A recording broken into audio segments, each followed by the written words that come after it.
बिस्मिल्लाहिर्रहमानिर्रहीम। लाखों करोड़ों दरूद नबी अकरम सल्लल्लाहु अलैहि वसल्लम पर और उनकी आल पर हुकूमत ने आज अपना वजीर खजाना तब्दील करने का फैसला कर लिया। डॉक्टर हफीज शेख की जगह हमाद अजहर को खजाने का कलमदान सौंपा जा रहा है। वजीर आजम चंद दिन पहले तक हफीज शेख पर बेइंतहा मेहरबान थे। इस मेहरबानी की वजह से वजीर आजम के एतमाद का वोट और अपने एमएनएस को टाइट भी करना पड़ गया। लेकिन फिर अचानक ऐसा क्या हुआ कि इन्हें फर्क कर दिया गया। यकीनन हुकूमत का मौकफ यह होगा कि ये सेनेट का इलेक्शन हार चुके हैं, लिहाजा ये आईनी तौर पर वजीर नहीं रह सकते। ये बात दुरुस्त है, लेकिन हुकूमत अगर इन्हें वजीर रखना चाहती है तो अब भी बेशुमार ऑप्शन मौजूद हैं, लेकिन ये ऑप्शंस एक्सरसाइज नहीं किए जा रहे। क्यों? ये हमारा आज का इशू होगा, जबकि नून लीग और पाकिस्तान पीपल्स पार्टी दोनों के इख्तलाफात खुलकर सामने आ गए। इस बात की खुशी है कि लकीर खिंच गई है, सफबंदी है वो हो गई है। आपने इस छोटे से फायदे के लिए, एक छोटे से ओहदे के लिए आपने बाप से वोट ले लिए, वो वाले बाप से वोट ले लिए जो अपने बाप की इजाजत के बगैर किसी का साथ नहीं देता। अगर आपको ये ओहदा चाहिए था और इतनी बुरी तरह चाहिए था तो आप मोहम्मद नवाज शरीफ साहब से मांग लेते। अगर आपने सिलेक्ट होना है तो फिर आपको इमरान खान की पैरवी करनी चाहिए। जहां तक सब पर भारी की बात है तो आज मैं भी अपने असूल कुर्बान कर दूं, मियां साहब भी अपने असूल कुर्बान कर दें तो हम तो पूरे पाकिस्तान पे भारी हो सकते हैं भाई। अगर हम इज्जत के साथ इस इत्तेहाद को चलाने की कोशिश करें तो कामयाबी होगा। और इसलिए मैं अपने नून लीग के दोस्तों को रिक्वेस्ट करूंगा कि जरा सा पानी पी ले, लंबे लंबे सांस ले। जिस तरीके से खान साहब का रिएक्शन था जब गिलानी साहब नेशनल असेंबली से जीते, वैसे ही नून लीग का रिएक्शन होता जब हम लीडर ऑफ द ऑपोजिशन का ओहदा जीते। अफसोस के साथ कि आई डोंट नो क्यों एक जमात इतना स्टबर्डनेस के साथ एक ऐसा फैसला ले, ये महसूस हुआ कि पाकिस्तान पीपल्स पार्टी को दीवार से लगाया जा रहा है। हमारा बहुत रिस्पेक्ट है मरियम शरीफ साहिबा से, and I will choose not to respond to such allegation. Noon League और पीपल्स पार्टी हमेशा हमेशा के लिए जुदा हो चुके हैं। ये सारे लोग इकट्ठे हुए इमरान खान के खिलाफ ठुस कर गए, टेंट फिश हो गए। हमने तो नहीं कुछ किया। ये कह रहे थे हम इलेक्शन नहीं लड़ेंगे, जिमनी इन्होंने इलेक्शन लड़ा। ये कह रहे थे हम सेनेट का इलेक्शन नहीं लड़ेंगे, इन्होंने सेनेट का इलेक्शन लड़ा। ये कह रहे थे जनाब अली के लीडर ऑफ, एक ने कहा मेरा होगा, एक ने कहा मेरा और तेरा में काम पूरा हो गया। क्या वाकई मुल्क की दोनों बड़ी पार्टियां हमेशा के लिए अलग हो गई हैं? हम इस पर भी बात करेंगे। और आज भी पार्लियामेंट में खासी गर्मा गर्मी रही। जो कैबिनेट ने स्टेट बैंक के अमेंडमेंट का कानून का मुसवदा मंजूर किया है उसे विड्रॉ किया जाए। हम पाकिस्तान के स्टेट बैंक को IMF का जैली दफ्तर नहीं बनने देंगे। मैं तो हैरान हूं कि आइन की बात हो रही है और उस हुकूमत से जो SRO के जरिए टैक्स बदला करती है। पाकिस्तान के टैक्स निजाम का जो हुलिया बिगाड़ा गया वो इन हुकूमतों के SROs के जरिए। SRO ऑर्डिनेंस नहीं होता, हमने का कानून के तहत सारा काम किया है। आइन के आर्टिकल 89 के क्लास 2 की पैराग्राफ 9 के सब 1 में वाज़ेह तौर पर लिखा गया है कि इसे असेंबली में रखा जाएगा। जी मैं भी आपके सामने कोई अलफ लैला की किताब नहीं पढ़ रहा, आइन की किताब से ही पढ़ रहा हूं। नहीं एक मिनट, ये बहुत सेंसिटिव इशू है। मैं इस पे लीगल डिस्कशन करूंगा और मैं चाहता हूं कि हाउस को पता चले। ये गर्मा गर्मी भी हमारे आज के शो का हिस्सा होगी, हमारे साथ रहिएगा। प्रोग्राम में दोबारा खुश आमदीद। हमारे साथ तशरीफ रखते हैं सदाकत अली अब्बासी साहब, पाकिस्तान तहरीक इंसाफ के साथ इनका ताल्लुक है। नाज बलोच साहब हमारे साथ तशरीफ रखती है, पाकिस्तान पीपल्स पार्टी के साथ इनका ताल्लुक है। और माइजा हमीद साहब हमारे साथ तशरीफ रखती हैं, पाकिस्तान मुस्लिम लीग नून के साथ इनका ताल्लुक है। माइजा साहब को इसलिए तकलीफ दी गई कि इनके खामद के खिलाफ भी गवर्नमेंट एक्टिव होगी, बकौल इनके कि गवर्नमेंट एक्टिव होगी। तो ये किस तरह एक शिकंजा कसा जा रहा है, ये भी इनसे सवाल करेंगे।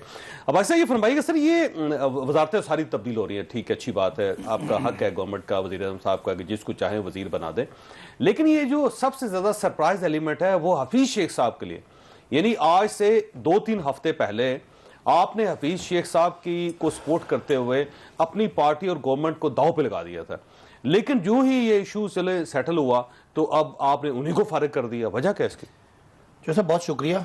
जो सब लीडरशिप का फैसला होता है, उस वक्त उन्होंने फैसला किया था कि हफीज शेख को सेनेटर बनाना है, तो सारी पार्टी उसमें आपको लगा कि शायद पार्टी दाव पे लगी, हमें तो कोई नहीं लगा दाव पे लगे, ठीक है, उस वक्त एक ऐसी एक्सरसाइज की गई। सर अच्छा खासा इख्तलाफ हो गया था। नहीं, वो आपको पता है 17 लोगों ने वोट नहीं दिए उसमें। नहीं, वो 17 लोग, आपको पता है कि वो सारा पाकिस्तान की सियासी तारीख में ओपनली कहते थे कि हम हफीज शेख साहब को नहीं, वो जब ओपनली कहते थे शुरू में, बाद में सारे मामला तय हो गए, तो ज़ाहिर बंदे खरीदे गए। आपको पता है यूसुफ रज़ा गिलानी साहब के बेटों ने पैसों की वीडियो आई, उन्होंने माना भी कि हमने हमारी वीडियो है, तो वो एक मामला था। लेकिन वज़ीर आज़म का इस्तेकाक है, 2.5 साल गुजर गए और एक अलग पेस पे अब ज़ाहिर मुल्क को लेके जाना। परफॉर्म नहीं किया वजीरों ने। नहीं, परफॉर्म नहीं करने की एक अलग बात है, इसको मजीद बेहतर करना चाहते हैं। और लेकिन उमर अयूब साहब को अगर हटाया गया तो इसका मतलब ये है कि उन्होंने काम नहीं किया, या खुसरो बख्तियार साहब, फैसला तो किसी का नहीं हुआ। खुसरो बख्तियार साहब को अगर हटाया जा रहा है तो आखिर कोई ना कोई वजह होगी। हफीज शेख साहब को हटाया जा रहा है तो कोई ना कोई वजह होगी। शिबली फराज साहब को उनकी वजारत उनसे वापस थी, तो वो आखिर कोई ना कोई वजह तो होगी ना। नहीं, देखे ना, पूरा एक प्लान बनता है ना, जब आपने पूरा मैच खेलना होता है तो आपने टीम के मुख्तलिफ प्लेयर्स को आगे पीछे करना होता है। तो ये प्लेयर नालायक साबित होंगे। नहीं, नालायक नहीं होते ना, आपने अगर ये परफॉर्म कर रहे हैं तो फिर हटाने की भाई हालात और सिचुएशन के मुताबिक कभी आपने तेज खेलने वाला भेजना है, कभी स्लो खेलने वाला भेजना, राइट इनको लेफ्ट स्लो वाले भेज दें या तेज वाले नहीं, मुख्तलिफ पोजीशन से। आप प्राइम मिनिस्टर के अपने ज़हन में क्या है, अभी तो वो चीज़ें खबर सामने नहीं आई है, तो आपके ज़राए से खबरें चल रही हैं, लेकिन जब खबर आएगी तो आपको समझ लग जाएगी कि वज़ीर आज़म ने तजर्बा किया, 2.5 साल में लोगों को देखा और वो समझ रहे होंगे किसके साथ में क्या तजर्बा कैसे हो सकता है सर। ये तो ऑपरेशन है, ये ऑपरेशन थिएटर पे लिटा के ये जो तजर्बे कर रहे हैं सर, इसका क्या फायदा हो। देखिए साहब, थोड़ा सा आप इंसाफ करें।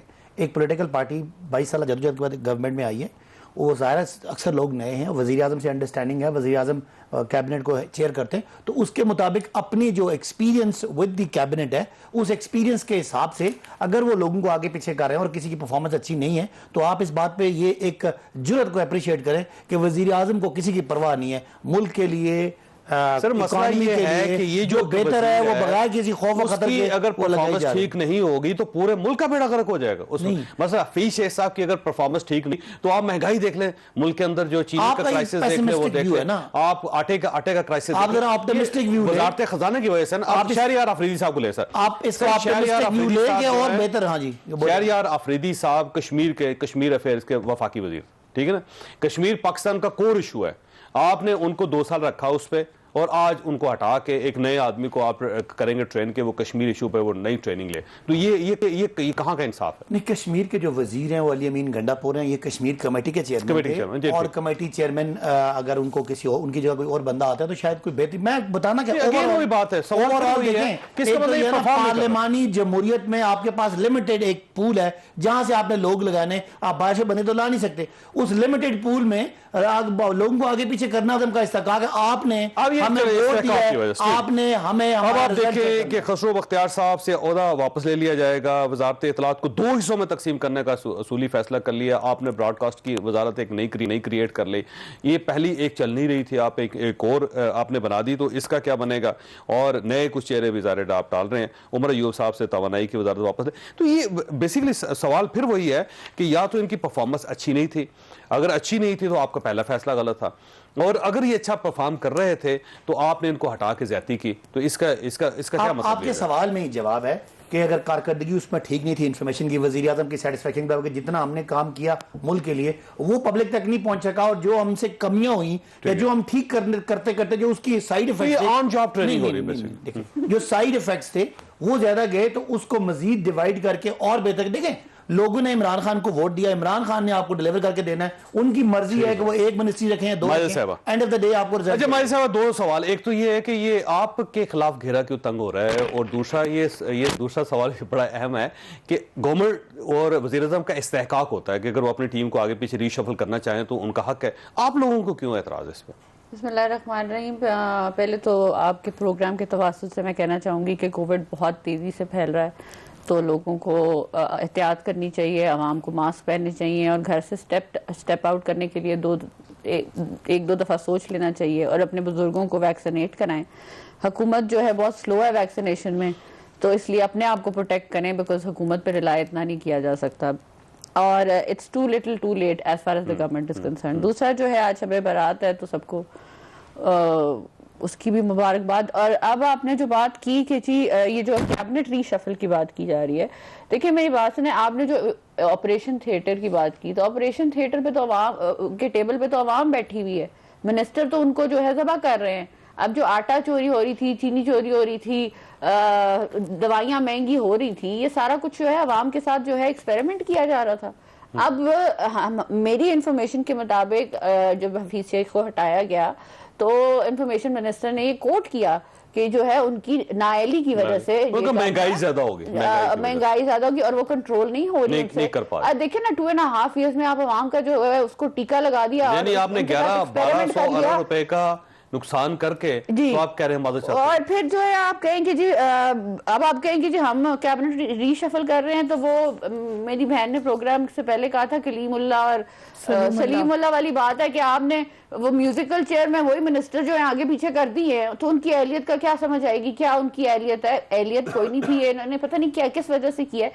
इसमें वैसे रीशफल तो आपके दौर में भी होते रहे, वैसे आप कैबिनेट देखें ना 3 बार तो कैबिनेट आप लोगों ने रीशफल मैं रीशफलिंग का इशू नहीं है, इशू ये है कि क्या आप सही टीम ला रहे हैं। आपने तो वादा किया था कि हमारी टीम बेस्ट टीम है, हमने होमवर्क करके हम जो है इलेक्शन में आए हैं और हम जीतेंगे इस होमवर्क पे, और 100 दिनों में हम 1 करोड़ नौकरियां 50 लाख घर भी दे देंगे।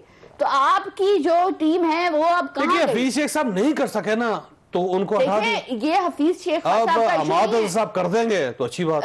ये जावेद ये इशू ये है कि देखिए जी आप अवाम के साथ कोई एक्सपेरिमेंट कर रहे हैं। अवाम को चीनी महंगी मिल रही है, अवाम को गोश्त महंगा मिल रहा है, अवाम को अंडे महंगे मिल रहे हैं, अवाम के ऊपर टैक्सेस लग रहे हैं, पेट्रोल की प्राइसेस महंगी हो गई हैं, ये सारा कुछ तो अंडे सस्ते नहीं कर सके ये चेंज हो रहे हैं, ये नहीं चेंज हो रहे हैं तो कौन लाया जा रहा है? कौन ऐसा बंदा जो कीमत हुकूमत डिसाइड एक मिनट भाई मैंने चीनी की कौन करते हैं? चीनी की करते हैं, अंडे की तो आटे की अंडा और वो ओपन मार्केट होता है, उसमें कोई तो ऑयल की कौन करता है? अंडे का पता करना, अंडा मुर्गी पता ना कौन बेचता है, पता ना। ये फैक्टर्स है ना महंगाई के, बता रहा हूँ ना, तो इन फैक्टर्स को कंट्रोल करना है। बेचने वाले हैं कौन, पता ना फैक्ट्री किसकी है? किसकी है वैसे आपको पता है किसकी है? वैसे किसकी है? हमजा शहबाज की है। वैसे हमजा शहबाज की वजह से हो रहा है? नहीं मैं कह रहा हूँ आप मार्केट है ना, तो ये तो बड़े आसान हल था आपके पास कि हमजा शहबाज को पकड़ लेते हैं। मैं ये पकड़ने की बात क्यों? देखिए ना हर चीज पकड़ दकड़ से नहीं होती। अगर आटे की आप बात करें तो हुकूमत ने आटा सरकारी रेट पे देना है, उसकी जिम्मेदारी है। अगर आज बिजली की बात करें हुकूमत की जिम्मेदारी है, लेकिन ये तो नहीं कि आप सब्जियां दालें उनकी बात वो बिजली महंगी कर देंगे, हुकूमत ने पेट्रोल महंगा कर देंगे, कुकिंग ऑयल महंगा कर देंगे, चीनी महंगी कर देंगे, आटा महंगा कर देंगे, महंगाई आ जाएगी। अब आपने सवाल बदल लिया है, आपने सवाल बदल लिया। मैं सिर्फ कि आप अंडों की ना बात करें, आप उसकी मुर्गी की ना बात करें, बाकी चीजों की बात करें। एक सादा सवाल आपसे कि महंगाई किससे कंट्रोल करनी होती है? देखिए महंगाई के 3-4 फैक्टर हैं, हुकूमत ने कंट्रोल करनी होती है और शायद इसीलिए तब्दीली की है कि हुकूमत जाहिर है इसीलिए बहुत सारी तब्दीलियां आ रही हैं कि हम जो एक मॉनेटरी पॉलिसी है उसको ठीक करके महंगाई का जो पहली पॉलिसी गलत, महंगाई हुई एक वजह से और 2 बार गलत महंगाई इसलिए हुई कि चौधरी साहब वो पायलट की सीट पे बैठे हो, डॉलर का खसारा था, वो क्रैश हो गया, डीवैल्यू हुई, डार साहब ने करेंसी को होल्ड करके रखा डिवैल्यूएशन की वजह से 1.5-2 साल जो महंगाई हुई है, इसलिए हम आजाद साहब को लेकर आ रहे हैं। नहीं मैं ये कह रहा हूं कि आप देखें, आप एक जुमला आप बोल लें मुझे कि आपका डॉलर स्टेबलाइज हुआ इस मुल्क में, तो हफीज शेख साहब को रहना चाहिए ना? नहीं हफीज शेख की बात नहीं है, मैं इस हुकूमत की बात कर रहा हूं। अगर महंगाई हुई है तो उसका जिम्मेदार इसहाक डार था जिसने इस मुल्क के डॉलर को रोका। इसहाक डार साहब की बजाय बजाय इसके कि आप उनको लेके आते उनके खिलाफ एहतसाबी कार्रवाई करते, आपने हफीज शेख को बदल दिया। नहीं हफीज शेख को बदलने की वजह यह है कि और आगे मजीद लोगों को अकोमोडेट करना चाहते हैं, नहीं जा पैदा करते हैं। अच्छी बात है, अगर एक खिलाड़ी परफॉर्म नहीं कर रहा तो उसकी जगह नया तो आएगा।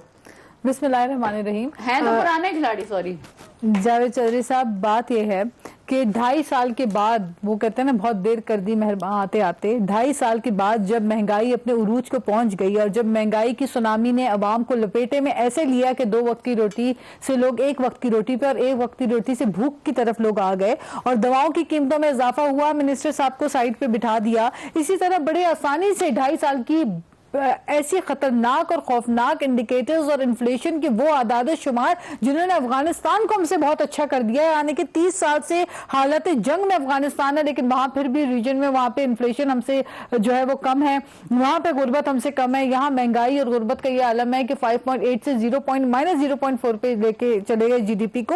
ये सारी बातों के बाद जो है जब अपनी नाकामियां और अपनी इनकी कोताहियां और अपनी नेग्लिजेंस और पुअर गवर्नेंस का आलम यह हो कि आप रेवेन्यू जनरेशन में आप नाकाम हो, आपकी सारी पॉलिसीज इतनी कंफ्यूज है कि कश्मीर पॉलिसी में आपकी कोई क्लैरिटी नहीं है, कश्मीर पॉलिसी में आपने क्या किया, आप फेल हो गए, फिर कोविड को लेकर आप फेल हो गए, कोविड के ऊपर 160% ज्यादा महंगी आप इंजेक्शन लोगों को दे रहे हैं, अवाम रोटी नहीं ले पा रही, अवाम बिजली के बिल नहीं दे पा रही है, वो कोविड के 8-8 हजार के टीका एक शख्स कैसे अपनी फैमिली को लगाएगा? जो गवर्नमेंट वैक्सीनेट कर रही है वो तो फ्री है नहीं, लेकिन आप मुझे बताइए ना कि जो प्रोक्योरमेंट करना ये हुकूमत की रिस्पॉन्सिबिलिटी है। जब हेल्थ मिनिस्ट्री ने इनको कहा कि $150 मिलियन की हमें जो है वो कोविड वैक्सीनेशन के लिए रकम दी जाए प्राइम मिनिस्टर फंड से, तो उनको आगे से हफीज शेख साहब ने जवाब दिया कि जी वर्ल्ड बैंक से लोन ले लेते हैं। तो ये लोन का जो मलबा अवाम को फिर बाद में निकालना अवाम से होता है। डॉक्टर फैसल नहीं बदल रहे, ये जो मशीनें सेहत हैं वो इंटैक्ट जावेद चौधरी साहब, उनको चेंज नहीं किया। फिर आप ये देखें कि 700 अरब का जो ये बर्डन अवाम के ऊपर टैक्स की मद में मजीद नया टीका लगा के IMF के सामने घुटने टेक के ये हुकूमत जो बैठ रही है, इसके आप मुझे बताइए किस डायरेक्शन में? आज आप कौमी असेंबली में थी? मैं बिल्कुल कौमी असेंबली में और ये जो गवर्नमेंट अगर स्टेट बैंक को ठीक करना चाहती तो देखिए, अब आप मजे की इंटरेस्टिंग बात सुने। स्टेट बैंक की कहानी आपने बड़ी अच्छी बताई। एक है रजा, मुझे ब्रेक लेना, ब्रेक के बाद मैं आपकी तरफ आऊंगा कि जब गवर्नमेंट स्टेट बैंक को खुद मुख्तार करना चाह रही है, को पाकिस्तान के अंदर एक इदारा खुद मुख्तार हो रहा है, तो ये अपोजिशन क्यों नहीं चाहती कि उसको खुद मुख्तारी दी? ब्रेक के बाद दोबारा जरूरत।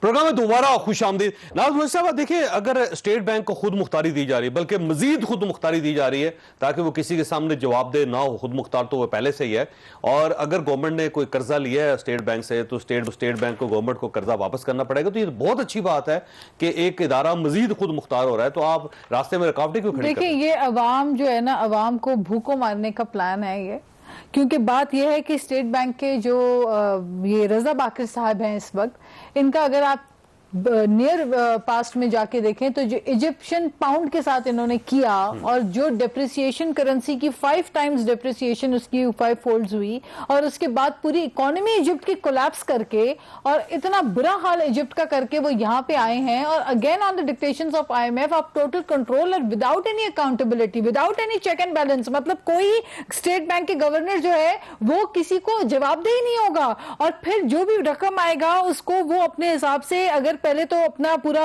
कर्जों की मद में देंगे, जो IMF की टर्म्स एंड कंडीशन है उसके मुताबिक चलेंगे, तो जो अवाम है, तो ये स्टेट बैंक आपका ख्याल है कि IMF के हवाले किया जा रहा है? देखिए, मैं सिर्फ ये बात समझती हूँ कि आज जो पार्लियामेंट में बहस हुई है वो किन बातों पे बहस हुई है। आज पार्लियामेंट की बालादस्ती के लिए हम आवाज उठा रहे हैं कि पार्लियामेंट में जो बुलडोज करके हर फैसला ऑर्डिनेंस के तहत रातों रात लाया जाता है, without any deliberation, without bringing the matter into the parliament, ये गैर आईनी तरीके कार है। सपोर्ट ही नहीं करते तो ऑर्डिनेंस के अलावा क्या ऑप्शन रहता है इनके पास? नहीं, देखिए, आप पार्लियामेंट में डिबेट करें, हेल्दी डिबेट करें, आए। देखिए, इससे पहले भी हुकूमतें रही, हम भी 18वीं तरमीम लेकर आए थे। क्या आपको लगता है 18वीं तरमीम लाना बहुत आसान था? 18वीं तरमीम ऐसे ही नहीं आई, उसमें भी हमारे पास मेजोरिटी नहीं थी। आप तो गवर्नमेंट के साथ बैठना नहीं चाहते। कंसेंसस डेवलप का हम क्या नहीं बैठना चाहते जावेद चौधरी साहब, इनके तो अपने लोग इनके साथ नहीं बैठना चाहते। आज तो पार्लियामेंट में कोरम ही पूरा नहीं होता। बाप का एक बड़ा हिस्सा अलग हो गया, कोरम ही पूरा नहीं होता की बात है। अच्छा, वैसे एक सवाल अपने लोग आते हैं। आप स्टेट बैंक को तो खुद मुख्तारी दे रहे हैं मजीद, ठीक, अच्छी बात है, लेकिन पार्लियामेंट की जो खुद मुख्तारी है उसको सैक्रिफाइस कर रहे हैं, उसके लिए ऑर्डिनेंस आ रहे हैं, जबकि पार्लियामेंट का इजलास भी चल रहा है। 700 अरब पहले तो सबसे पहले तो आपको एक कंप्लीट खुद मुख्तारी लेकर आ रहे हैं और एक मुकम्मल इज्जत जो पार्लियामेंट को देनी चाहिए। मैं आपको खबर दे दूं कि जो ऑटोनॉमी, सेंट्रल बैंक की ऑटोनॉमी का जो आ रहा है कानून, वो बिल्कुल ऑर्डिनेंस के जरिए नहीं आ रहा, वो बिल के जरिए आएगा, वो पार्लियामान में डिस्कस होगा। नंबर 2, लेकिन अभी ऑर्डिनेंस जारी नहीं होगा वैसे? नहीं, अभी कोई ऑर्डिनेंस जारी नहीं हो रहा। मैं आपको ये खबर दे रहा हूँ। अब मैं मुझे अगर ये पहले ये पूरी बात तो आशोर क्यों हो रहा था? नहीं, वो किसी और बात पे कर रहे थे। वो ये कह रहे थे 700 अरब जो ये मनी बिल लेकर आ रहे हैं, 700 अरब का जो ये मनी बिल, अगर आप मुझे बात करने दें तो फिर मैं आपको जवाब दूंगा, फिर आप बोलिएगा। वो जो बात कर रहे थे वो ऑटोनॉमी ऑफ सेंट्रल बैंक नहीं थी, वो एक फाइनेंस बिल के बारे में बात कर रहे थे, उस पर सारी डिबेट हुई। वैसे फाइनेंस में बिल की जरूरत क्या है? पिछली बात अगर मैं कर लूँ ऑटोनॉमी पे, कि जो साहब इसहाक डार साहब ने जो इस मुल्क के साथ ज्यादती की कि पाकिस्तान को सेंट्रल बैंक को इस्तेमाल किया और उसको पैसे छाप के खर्चे करते गए, इसी वजह से जब हमारी हुकूमत आई तो हमें शोर हुआ कि जी फटाफट आप जाएं IMF के पास।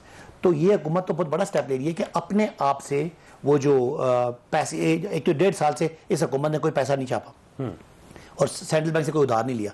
अब स्टेट बैंक से उधार लिए बगैर हुकूमत अपने वसाइल पे काम करेगी।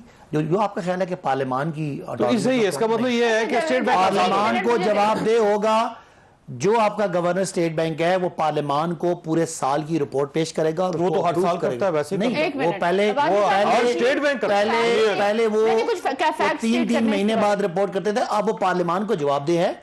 और बाकी अगर सर पार्लियामेंट को नहीं, पूरी कौम को स्टेट बैंक जवाब दे होता है। दुनिया का हर स्टेट बैंक हर महीने एक रिपोर्ट जारी अगर करता है। ये भी पार्लियामान करती है अपना स्टेट बैंक। कानून बदलना चाहता है और स्टेट बैंक को ऑटोनॉमी देने, तो किसी को क्या एतराज है, मुझे बताएं। अच्छा, क्या मुझे एतराज है? वो जरा डायरेक्ट ही हो गया, यानी पूरी क्या? स्टेट को आपने दरमियान नहीं, से अगर निकाल अगर दिया। मैं आपको अगर बताता हूं। पार्लियामान की IMF अक्सरियत डायरेक्ट इसके पार्लियामान के बताती हूं। अक्सरियत के हक में वोट देने, किसी को क्या एतराज है? जी माइजा साहब, देखिए जी, एक दो पॉइंट्स हैं, मैं आपको, अगर बासी साहब ना इंटरप्ट करें तो मैं जरा, ये बड़ा इंपॉर्टेंट चीज है जो स्टेट बैंक का इशू है। देखें, एक तो स्टेट बैंक को इंडिपेंडेंट जो किया जा रहा है, ये एक इंडिपेंडेंट पहले से है, मजीद नहीं, इंडिपेंडेंट जो कर रहे हैं वो ये परसेप्शन गलत दे रहे हैं। ये स्टेट विद इन स्टेट बन रही है और ये आपको 2-3 महीने में आपके सामने आ जाएगा सब कुछ। एक ये है कि जो लोग एक डिबेट, दूसरी बात ये कि जब ये मेरी इंफॉर्मेशन के मुताबिक जब ये बिल आया पार्लियामेंट, ये कैबिनेट में आया, तो कैबिनेट में प्रेजेंटेशन नहीं दी गई इस बिल की और 15 मिनट में इस बिल को जो है कैबिनेट ने पास किया।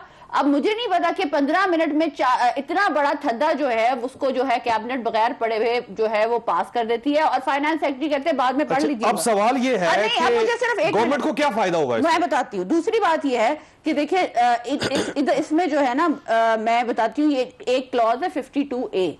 52A के साथ इसमें लिखा गया है protection of action taken in good faith and indemnity. तो इसका मतलब है प्रोटेक्शन आज के फैसलों पे भी और पिछले फैसलों पे भी। क्या बुराई है? तो आप जो हैं प्रोटेक्शन दे रहे हैं लोगों को कि जो लोग डिसीजन मेकर्स हैं कि उनको तो आप अच्छा है। गलत फैसले करेंगे तो उनको जो है कोई वो अकाउंटेबल नहीं कराएंगे। देखिए आप प्लीज वो बिल पढ़ लें, वो बिल पढ़ लें। मैं नहीं, मैं पहले कंप्लीट कर लूं। दूसरी बात ये है कि देखिए, एक तो जो है इन्होंने जब ये KSB बैंक 1000 रुपए में जब इन्होंने बेचा था, तो मुझे ये बता दें कि उसमें जो है 5 लोग थे, 5 लोग इन्वॉल्व थे, उनके खिलाफ FIR कटी थी। अब मैं इनसे पूछना चाहती हूँ कि जो नैब चेयरमैन थे उन्होंने अभी तक उस पर क्यों नहीं एक्शन लिया? इतने साल गुजर गए, क्यों नहीं एक्शन लिया ठीक इस है। पे? तो तीसरी इसका जवाब तो नैब ने बात, देना तीसरी बात मैं एक बात नैब ने बताऊं। जवाब देना। तीन- अच्छा, वैसे एक सवाल मिनट, आपसे। एक मिनट। गवर्नमेंट को क्या फायदा है? 3.6 अरब की हॉट मनी पाकिस्तान में आई थी, वो पुरानी बात हो गई। 13% जो है वो क्या बुराई है? जो है आपके रिजर्व सुन लेना भाई, आज इसीलिए तो रुपया सुन ले। स्टेबल हो गया, वरना जब आपकी हुकूमत अब गई बाकी साहब तो interrupt रुपया ना करें, इतना लेकिन गिरना शुरू हुआ कि 115 से एक जाके 160 पे जाके एक लगा। मिनट, वो हॉट मनी की वजह से तो भाई लॉजिक तो दे नहीं रहे। हॉट मनी आई पाकिस्तान में, उसमें जो है money से रुकता और मैं मौका बहुत दूंगा, बहुत मैं शोर इसलिए मचाएगा। 13% का इंटरेस्ट था। इससे मुझे बताएं कि इन्वेस्टिगेशन होनी चाहिए कि नहीं होनी चाहिए? क्या क्यों माजी फायदा के किया मुल्क का? नहीं, देखिए आप अगर वैसे आप- फाइनेंस मिनिस्टर का क्या फायदा है इसका? आप माजी के फायदा लोगों- क्या है इसका? माजी- मुझे मौका दे, मैं समझा दूं बासी आपको। साहब, एक मिनट, फायदा। माजी वो के- गलत करने दो। अब्बासी साहब, एक मिनट, जो माजी आवाम के के लोगों साथ को कर रहे हैं, अगर उसके आप बाद आपको- प्रोटेक्शन दे रहे हैं, आगे भी आप लोगों को डिसीजन मेकिंग में वो प्रोटेक्शन जरा दे रहे हैं। पहली बात आप मुझे ये- बताएं पहले कि बात- आप मुझे ये मैं बताएं। जवाब तो दे दूं। आप नाज़ा मेरी खातिर मेरी बात बोलिएगा। मैं देखें दो बातें इन्होंने जो पूरा पढ़ के की हैं। एक ये नहीं तो पढ़ना ही था ना, मैंने क्या बात है? मैं आप जवाब बता देता हूं देना। ना, आप सुन तो लें। आप मुझे बताएं कि एक क्या तो ये 52A नहीं है? ओहो, जवाब तो देने देना। 52A नहीं है। और आप जो रिपोर्ट पे की बात कर रहे हैं, ये रिपोर्ट, अच्छा जी। ये मैं रिपोर्ट, सिर्फ इनको बोलना। मैं सिर्फ बात ये कर रिपोर्ट रहा हूं। पार्लियामेंट में दी जाएगी साहब, और दो ये बातें। रिपोर्ट जो है अगर पार्लियामेंट में दी जाएगी तो उसमें हो सिर्फ गया। ये बताया एक तो जाएगा ये कि है। इनकी कारकर्दगी क्या है, उसमें पार्लियामेंट कुछ क्वेश्चन नहीं कर अच्छा, सकती। एक तो ये। एंड उनको जो है लायबल भी नहीं ठहराया जा सकता। तो ये पूरी की पूरी पावर जो है इनको दी जा रही है। जवाब सुनो, बैंक में ये होता है कि सेंट्रल बैंक के जो लोग हैं वो जो फैसले करेंगे, अगर उसमें उनका कोई करप्शन या कोई उनका जाती फायदा नहीं है, उनको एक इस्तिस्ना है कि वो अगर गुड फेथ में फैसला। आप मुझे बोलें, अगर ऑपोजिशन को बात करने देना, ये देखिए ना, ये तरीका नहीं है। नहीं, आपको मैंने सुना है, लोगों को बात सुनने हुकूमत को सुनना है। एक तो ये कि उसमें उनके फैसलों को आजादी है कि वो फैसला करें, लेकिन टारगेट क्या है? स्टेट बैंक को 3 टारगेट दिए। एक, इन्फ्लेशन को कंट्रोल करे, दूसरा मॉनेटरी मैनेजमेंट करे और इसहाक डार वाला काम ना करे कि पैसे खर्च करके डॉलर को प्रेट करे, और तीसरा मुल्क में ग्रोथ करे। ये जो हम करना चाह रहे हैं, ये इसलिए करना चाह रहे हैं ताकि आपका जो फैसले हैं वो आजाद हों। लेकिन सर IMF और वर्ल्ड बैंक दोनों IMF का डायरेक्ट स्टेट बैंक को फिर स्क्वीज करेगी। आपने वो डॉक्यूमेंट पढ़ी? आर्म ट्विस्टिंग होगी इनको आपने बात करने का मौका दिया है। अगर अब्बासी साहब ने अगर वो मोटा धंधा नहीं पढ़ा तो प्लीज मैं अगर मुझे बात करने दी ना, आप बात ही नहीं करने मेरी बात सुने। एक तो इस बिल के अंदर मजलूम है बोलने मजलूम की बात नहीं, अपनी बात करके एक जो बिल है ना, इसमें ये भी है कोई आपको पता ही नहीं आप क्या ना गोल है इस बिल में, ना दीदी आपको पता ही नहीं आप क्या बोल रहे हैं। आपके पास आप ऐसे टाइम ले लेकिन ना मैं कोई रेलेवेंट बात कर रहा ना हूं, गोल आप सुन तो ले। ना गोल देखें जोई ना साहब, इस रिपोर्ट में गोल डिफाइन पूरी दुनिया को देखें, आप फेडरल रिजर्व बैंक को देखें, सारे जो फाइनेंस है, जो आपकी मॉनेटरी पॉलिसी है वो इंडिपेंडेंट होती है। 3 चीजों से तय करनी होती है, एक इन्फ्लेशन, एक इंटरेस्ट रेट और आपका एक्सचेंज रेट, और तीसरा ग्रोथ। ये फैसले उनको करने की आजादी है, वो पार्लियामान को जवाबदेह हैं। लेकिन हुकूमत अब अपनी मर्जी से स्टेट बैंक को ऑर्डर नहीं दे सकती कि आप पैसे छापें और हम खर्चे करें। ये फायदा है आने वाले दौर में हुकूमत अपना सियासी फैसले मईशत पे उस पे बिल्कुल सही है। देखिए इंडिपेंडेंट अगर बात करें मैं दोनों की इजाजत हो। जी माइजा प्लीज, मैं जरा एक बात कर लूं। बात यह है कि आप कह रहे हैं कि हुकूमत जो है ना वो इंटरफेयर नहीं करेगी माशाल्लाह से। अब ये होगा कि IMF जो है उसकी डिक्टेशन IMF अपना बंदा खुद लगाएगी, IMF खुद डिक्टेट करेगी। हम सारे गुलाम दर गुलाम हमें बना के आपने रख देना है। जो एक आजाद मुमलिकत का जो हमारा एक कॉन्सेप्ट है, जो इंडिपेंडेंस का हमारा कॉन्सेप्ट है, उसी के खिलाफ वर्जी एक सेकंड मैं बात करूं। इनके अपने फाइनेंस मिनिस्टर जब सेनेट के इलेक्शन के लिए वोट लेने के लिए ऑपोजिशन के एक शख्स के पास जाके कह रहे थे कि जी मुझे वोट दें, मुझे वोट दें, तो आप यकीन कीजिए वो हर एक को यही बता रहे थे कि जी मैं IMF का बंदा हूं, मैं IMF से आया हूं, तो मुझे आप वोट दे दें, नहीं तो मेरा क्या है, मैं तो अगली फ्लाइट पकड़ के चला जाऊंगा। आज वही हुआ, आज वो अगली फ्लाइट पकड़ के निकल के जाने की तैयारी कर रहे होंगे। और आपको 2.5 साल में जितना नुकसान हुआ उसका इल्जाम आप पिछलों और गुज़िश्ता हुकूमतों के ऊपर डालने के और पहली मरतबा नहीं जा रहे, इससे पहले भी 3 साल वो रह के ना आपकी गवर्नमेंट के अंदर नहीं मेरी बात सुने ना, मेरी बात सुने। हमसे अगर कुछ गलती हुई हमने उसका अजाला किया, उसके बाद हमने अपना फाइनेंस मिनिस्टर हम लेकर आए। हम किसी की डिक्टेशन के ऊपर फाइनेंस मिनिस्टर नहीं लेकर आए। इन्होंने जो दावा किया था कि दूसरों ये भी आज अपना लेके आ रहे हैं ना फाइनेंस मिनिस्टर। अच्छा अब मसला क्या है, अब मसला क्या है, अब मसला क्या है? आपका नहीं, मैं जवाब दे रही हूँ। आप देखिए मैं शोर नहीं करना चाह रही हूँ, मैं आपकी बात का जवाब दे रही हूँ। आपके स्टेट बैंक के गवर्नर कौन है? क्या मतलब कौन है? रजा बाकिर कहां से आए? प्राइम मिनिस्टर इमरान खान ने लगाए। He is IMF person. वो IMF अच्छा वैसे भाई साहब सवाल ये है कि क्या आप IMF की सारी शराइ पे अमल नहीं कर रहे? सर जो एजेंडा IMF दे रहा है आप उसके बारे उसके मुताबिक चल रहे हैं। ये बड़ा कीमतें बढ़ रही है, पेट्रोल बड़ा अच्छा नारा है जोई साहब। आप हमें मोदी एजेंट कह दें, आप अपना ये क्या है IMF का एजेंट कह दें, ये तो ऐसी बात है ना। वजीर आजम इमरान खान को लोगों ने मैंडेट दिया, उन्होंने रजा बाकिर को लगाया, रजा बाकिर जवाबदेह वजीर आजम को है। और बाकी सारी आप आउटसोर्स करें, बाकी सारी मुझे ब्रेक लेने को कुछ नहीं है, बात करने कुछ नहीं है। ऑटोनॉमी ऑफ सेंट्रल बैंक में IMF कहां पे आ गया? एक सवाल आपने लिए IMF के सामने आपने टेके आप अच्छा हमने कर्जे लिए। अगर अपोजिशन डिवाइडेड होगी तो गवर्नमेंट मजबूत हो जाएगी। आपके अंदर इतनी डिवीजन हो चुकी है, क्या गवर्नमेंट अपनी मर्जी करेगी? हमने 5 साल में 7,000 अरब कर्जा लिया, इन्होंने 2.5 साल में 14,000 अरब रिकॉर्ड तोड़ दिया। मुझे ब्रेक लेने दें। अब इशू ये है कि अगर अपोजिशन डिवाइडेड होगी तो गवर्नमेंट तो खुलकर खेलेगी। गवर्नमेंट ने खुलकर खेलना शुरू कर दिया। छोटी सी ब्रेक के बाद दोबारा जरूरत।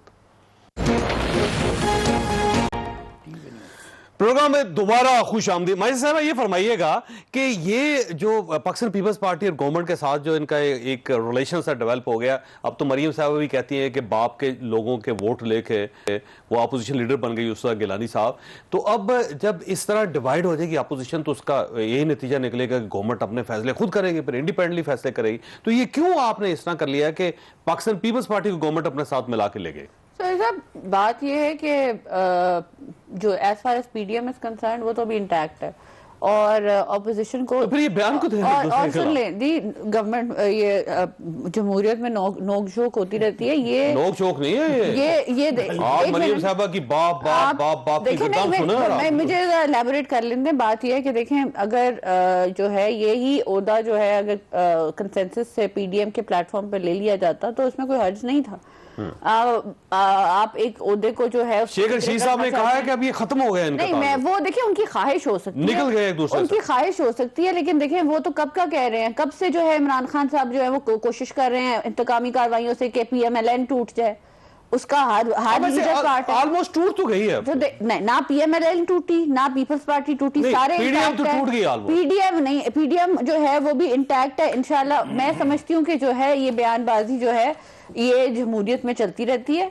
व्हाट्स इम्पोर्टेंट ये बयानबाजी आपने गवर्नमेंट के खिलाफ करनी लेकिन हम समझते हैं आप एक दूसरे के साथ उलझ रहे हैं। देखें हम तो गवर्नमेंट के जो वो गलत फैसले हैं उन पे हम हमेशा अपोज करेंगे। हम कभी भी नहीं ये कहेंगे कि और ये भी आई डोंट थिंक ये नाज साहिबा से पूछ लें कि देखिए हम ऑपोजिशन में हैं, हम आवाम के जो है रिलेशन जो पीडीएम का ब्रेक हो गया है और ये यूसुफ गिलानी साहब को एक छोटा सा ओहदा जैसे मरियम साहिबा कह रही है कि छोटे से ओहदे के लिए बाप की मदद लेने की क्या जरूरत है। पहली बात तो ये है कि पीडीएम की बुनियाद जो है वो पाकिस्तान पीपल्स पार्टी के लीडर बिलावल भुट्टो साहब ने रखी और बहुत ही मेन उसका एजेंडा ये था कि मिनिमम पॉइंट एजेंडा पे हर पॉलिटिकल पार्टी ऑपोजिशन की एक पेज पे हो, तभी मिलकर हम एक मुत्तहिद होकर जो है इस ऑपोजिशन इस एक मजबूत ऑपोजिशन बना के आप अपना ऑपोजिशन लीडर सेनेट में क्यों बनाना चाहते हैं? मैं सिर्फ ये गुजारिश करना चाह रही हूँ कि देखिए उसमें आपने देखा कि जहां ज़मीनी इंतखाबात के ऊपर पीपल्स पार्टी का जो नैरेटिव था वो नैरेटिव सबने पीडीएम ने मुत्तफिका तौर पर अपनाया और उसमें हमें कामयाबी हुई। इसी तरह यूसुफ रजा गिलानी साहब नेशनल असेंबली में जीते। अब बात यह है कि हम मुख्तलिफ आपको वैसे अच्छा लगता है ये कि कुछ लोग थे उन्होंने पहले चेयरमैन सादिक संजरानी साहब को वोट दिया, फिर अपोजिशन लीडर के उनमें से कुछ लोग निकल गए उन्होंने अपोजिशन लीडर को वोट दे दी। तो ये क्या जबरदस्त किस्म का कमेटी है। पहले आप मैं आपको एक बात बताऊं जावेद चौधरी साहब, वोट दे फिर अगले वोट आप अपने मुखालिफ को दे दें। पीडीएम एक ऐसी ग्रैंड अलायंस है जिसमें हर पॉलिटिकल पार्टी की अपनी एक सोच है, अपना एक नजरिया है, एक दूसरे के साथ जम नहीं हो गए हम। देखिए ना आपके पास हमारी सोच मसला ये है, हमारा मसला ये था अगर इत्तेहाद था तो 57 वोट है आपके पास। हमारा मसला ये था कि देखिए हमारे पास ऑलरेडी अददी अक्सरियत मौजूद थी, जिस तरह पंजाब में 57 वोटों के साथ बना सकते हैं। जिस तरह पंजाब में नून लीग की एक अक्सरियत मौजूद है एक सिंगल पार्टी के तौर पे, इसी तरह सेनेट के अंदर पीपल्स पार्टी के पास अददी अक्सरियत मौजूद थी, नंबर्स हमारे पास मौजूद थे, लेकिन मसला ये था कि उधार के 4 अरकान लेने हमने उधार नहीं लिया। दूसरी बात यह कि जो कैंडिडेट है दिलावर खान जिन्होंने हमें वोट किया उनका नून लीग से ताल्लुक है, तो आपके साथ बैठे हुए हैं। हाँ जी, लेकिन नून लीग के कैंडिडेट थे और उसके साथ उनके जो मजीद इत्तेहादी थे। अगर हुकूमती बेंचों से लोग खुद अपनी मर्जी से आके हमें वोट करके जा रहे हैं तो हम क्या कहें। ऐसे तो सेनेट में भी हफ्ते पहले उन्होंने सादिक संजरानी साहब ऐसे सेनेट इलेक्शंस में वो यूसुफ गिलानी साहब को ये तो सेनेट के इलेक्शंस में भी आपने कौमी असेंबली में देखा कि हुकूमती बेंचेस से ही लोगों ने आकर हमें वोट किया ना, यूसुफ रजा गिलानी साहब को वोट पड़े और हम जीते। तो ये तो साबित हो गया कि हुकूमत के अपने लोग जो है अरकान समझते हैं कि वो साबित हुआ या नहीं हुआ, लेकिन ये पीडीएम के अंदर जो कमजोरी आ गई ये साबित हो रही है। देखिए पीडीएम के अंदर मैं समझती हूँ कि तमाम सियासी पॉलिटिकल पार्टीज की अपना एक तजुर्बात है और अपनी एक तारीख है।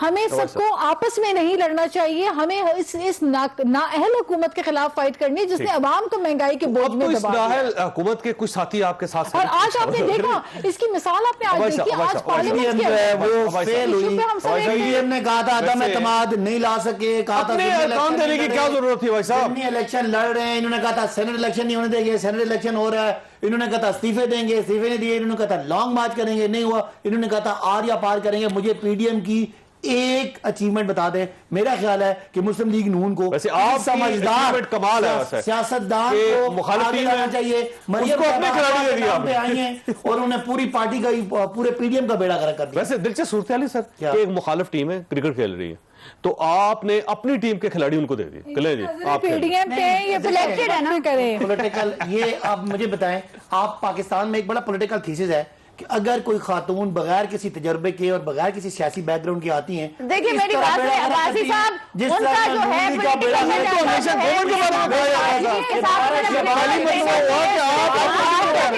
ये आप एक्टिव करें वरना इस चीज की तकलीफ है कि मरियम नवाज ने सारी पूरे पाकिस्तान के आपकी असलियत बताई, इस बात की तकलीफ है। आपने चीनी चोरी की है, आपने जो है दवाइयां महंगी की, ये बातें जो है ये रियलिटी है, ये पाकिस्तान को जो ये मरियम नवाज ने आवाज आवाम पीपल्स पार्टी ने मैच्योर पॉलिटिक्स की, मरियम साहबा की जो एक इमेच्योरिटी थी सियासी, आप जो है ना वो तकरीरें उनके और गौर से सुनते थे, सिवाय पंजाब के ना केपी से कोई सेनेटर, ना सिंध से कोई सेनेटर, ना बलूचिस्तान से सेनेटर, ना मरकज से कोई सेनेटर, ना कोई जो टारगेट दिए एक भी हासिल नहीं हुआ। मुझे बताएं ये मुस्लिम लीग नून तो आपको बड़ी अच्छी लग रही है आजकल, इसकी नहीं, इसलिए कि उन्होंने कम से कम ये नून लीग की इमेच्योर पॉलिटिक्स को एक्सपोज किया। आप तो ये कहते थे कि अल्लाह ताला हमें इस मैच्योरिटी से बचाए, नहीं अब आप कह रहे हैं अच्छी बात। हमें हमारी मुखालफत उसी तरह पीपल्स पार्टी और नून के, लेकिन दोनों में अगर देखा जाए तो पीपल्स पार्टी की कुछ सियासी ट्रेनिंग है, अच्छी पार्टी वही कारोबारी, ये वही दुकानदार, अच्छी पार्टी पाकिस्तान पीपल्स पार्टी है आज के दिन। नहीं, मैं अच्छा तो नहीं कह रहा, हमें उनके एक बयानिए पे सख्त इख्तिलाफ है, वो ये कि वो भी एनआरओ चाहते हैं, वो भी अपने कोई एनआरओ वो करप्शन ना हो, आपने गुफ्तगू फैसला आप खुद कर लीजिएगा। अल्लाह ताला आप और आपके अहले खाना को हर किस्म की मुसीबत से महफूज रखे। अल्लाह हाफिज।